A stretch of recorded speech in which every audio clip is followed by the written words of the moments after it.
ഇപ്പോൾ നൽകാൻ കഴിയുന്ന ഏറ്റവും പ്രധാനപ്പെട്ട ഒരു വാർത്ത ആസാമിൽ സൈന്യം ഒരു വലിയ ഓപ്പറേഷൻ സ്റ്റാർട്ട് ചെയ്തിരിക്കുന്നു എന്നുള്ളത് തന്നെയാണ്. കോമ്പിംഗ് ഓപ്പറേഷൻ ആരംഭിച്ചിരിക്കുന്നു. സൈനിക നീക്കം നടക്കുന്നതായിട്ട്, അതിൽ വലിയ ഓപ്പറേഷൻ നടക്കുന്നതായിട്ട് അവിടുത്തെ GP സിംഗ് തന്നെയാണ് അറിയിച്ചത്.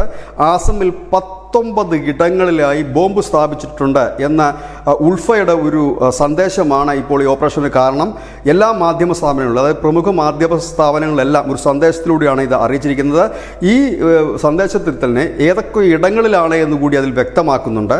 Sivasagar TD, Sivasagar BG road, ലക്ബലിയിലെ പോലീസ് സ്റ്റേഷൻ പരിസരം, ഒപ്പം തന്നെ അസം ട്രാൻസ്പോർട്ട് കോർപ്പറേഷൻ്റെ ദ്രിബുഗഡിലെ അവരുടെ ഹെഡ് ഓഫീസ്, NHPCയുടെ സമീപം, ലാലുക് ഡെയിലി ബസാർ ഒരു മാർക്കറ്റാണ്.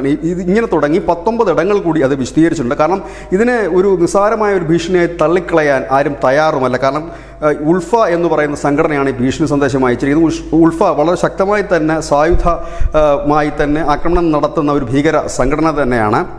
യുണൈറ്റഡ് ലിബറേഷൻ ഫ്രണ്ട് ഉൾഫയുടെ ഒരു യോഗം ഈ അരുണാചൽ പ്രദേശിൻ്റെ അതിർത്തിയിൽ, അല്ലെങ്കിൽ ഒരു ക്യാമ്പ് ഉണ്ടായെന്ന് അറിഞ്ഞ് അരുണാചൽ പ്രദേശിലെ പോലീസ് കുറച്ച് ദിവസങ്ങൾക്ക് മുമ്പാണ് അവിടെ വലിയൊരു റെയ്ഡും മറ്റും നടത്തിയത്. ഏതായാലും പോലീസ് ഇപ്പോൾ അറിയിച്ചിരിക്കുന്നത് പൗരന്മാർ ജാഗ്രതയിലായിരിക്കണം. സേന പരിശോധനകളും മറ്റും നടത്തുന്നുണ്ട്.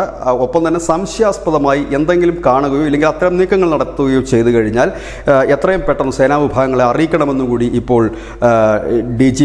GP സിംഗ് അറിയിച്ചിട്ടുണ്ട്. ഇപ്പോഴത്തെ ഒരു അവസ്ഥ എന്ന് പറഞ്ഞാൽ ആസാം ബംഗ്ലാദേശുമായി അതിർത്തി പങ്കിടുന്ന ഒരു സംസ്ഥാനം കൂടിയാണ്. കഴിഞ്ഞ കുറേ നാളുകളായി, പ്രത്യേകിച്ച് കഴിഞ്ഞ കുറേ ദിവസങ്ങളായി അതിർത്തി കടക്കാൻ ശ്രമിക്കുന്നവർ ശക്തമായി തന്നെ നേരിടുന്ന ഒരു സംവിധാനം കൂടിയാണ് ആസാമിലുള്ളത്. ഏതായാലും ഇപ്പോൾ ഉൾഫ തീവ്രവാദം, വടക്കിഴക്കൻ സംസ്ഥാനങ്ങളിൽ ഉള്ള തീവ്രവാദ വിഭാഗത്തിലെ ഏറ്റവും ശക്തമായ ഒരു സംഘടന തന്നെയാണ് ഉൾഫ. അതുകൊണ്ട് തന്നെയാണ് സൈന്യത്തിൻ്റെ ഒരു വലിയ ഓപ്പറേഷൻ തന്നെ നടക്കുന്നത്. News desk news India Malayalam.